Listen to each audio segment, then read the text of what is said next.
చిన్నప్పుడు ఒక పావుని చంపారు. అది అందరినీ దూరంగా వెళ్ళిపోండి దాని విషయం ఎక్కువ అన్నారు. అది ఆ పావుని చంపిన తర్వాత అది దాని శరీరం ఇలా ఉన్నదండి. చాలా పొడవుగా ఉంది. దానికి బ్లాక్ షేడ్స్తో ఇలాగా ఇలాగా పసుపు రంగుతో బ్లాక్ షేడ్స్తో అది కట్ల పాము అంట వాళ్ళు అనుకోవడం. యాక్చువల్గా ఇదేంటంటే మన ఇండియాలో ఇది ఒక ప్రత్యేకమైన జాతి. దీన్ని ఏదో అంటారండి, బ్యాండెడ్ క్రేట్ అని మన ఈ సైంటిఫిక్ ప్రకారం అంటారు కదా. బుంగారస్ పాసియాటస్ అని కూడా అంటారు. సాధారణంగా ఇవి 3 నుంచి 5 అడుగులు పొడవు పెరుగుతాయి.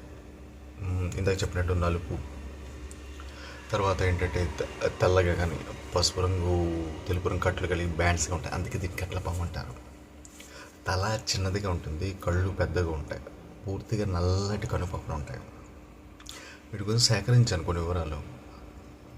సాధారణంగా ఎక్కడ ఉంటుంది? దక్షిణ భారతదేశం, south India, Sri Lanka, Myanmar, Thailand లాంటివి చోట్ల కనిపిస్తాయి.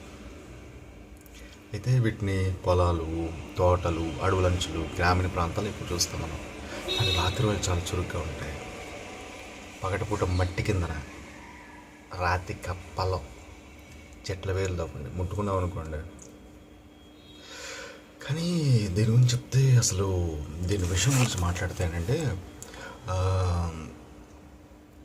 అదే న్యూరోటాక్సిక్ అని అంటారు కదా, అది చాలా విషపూరితమైనదండి పాములు. ఈ విషయం ఎలా ఉంటుందంటే, ఇందాక చెప్పుకున్నట్టు న్యూరోటాక్సిక్ రకం అంటే నాడీ వ్యవస్థ ఉంటుంది కదా, దాన్ని దెబ్బతీసేస్తుంది. కాటు వేసిన 6 గంటల నుంచి 24 గంటల లక్షణాలు కనిపించి వస్తాయి. ఇంకా దాని పాయిజన్ ప్రభావం ఎలా ఉంటుందంటే,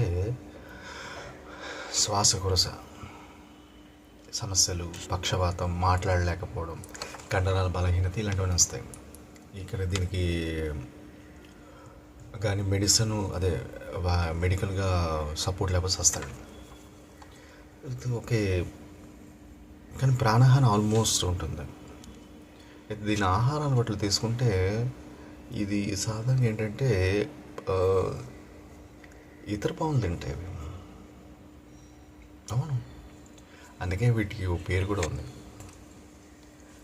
ఆపియోపేగస్. అంటే పాములు తినే పాములు, చిన్న విషం లేని పాములు. బల్లులు, కప్పలు, చిన్న క్షీరదాలు కూడా తింటాయి. రాత్రి వేళ నిశ్శబ్దంగా బయటకు వెళ్తాయి. వీటి కదలిక చాలా మెల్లగా ఉంటుంది. ఇంకా